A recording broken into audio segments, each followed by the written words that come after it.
কারো ক্যান্সার দেখে যদি এই দোয়াটা আপনি বিশ্বাসের সাথে পড়েন, জীবনে কোনোদিন ক্যান্সার রোগে আক্রান্ত হবেন না।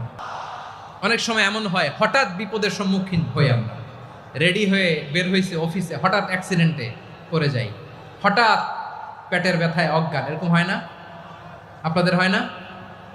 বিষ্ণু ইসলাম বলেন, আকস্মিক দুর্ঘটনার বিপদ থেকে যদি কেউ বাঁচতে চায়, সকাল সন্ধ্যা যেন প্রত্যেকে এই দোয়াটা পড়ে। সকালে যদি 3 বার পড়ে, সন্ধ্যা পর্যন্ত হঠাৎ হঠাৎ বিপদ থেকে সে রক্ষা পাবে। To be protected from sudden calamity, sudden disaster, sudden calamity, হঠাৎ বিপদ, হঠাৎ ভয়ঙ্কর কোন আকস্মিক বিপদ থেকে আল্লাহ বাঁচায় দিবে। সকালে পড়লে সন্ধ্যা পর্যন্ত প্রোটেক্টেড, সন্ধ্যাবেলায় যদি 3 বার পরে সকাল পর্যন্ত প্রোটেক্টেড। সুবহানাল্লাহ পড়ে। দোয়াটা কি? দোয়াটা হচ্ছে বিসমিল্লাহিল্লাযী লা ইয়াদুররু মা ইসমিহি শাইউন ফিল আরদি ওয়ালা ফিস সামা।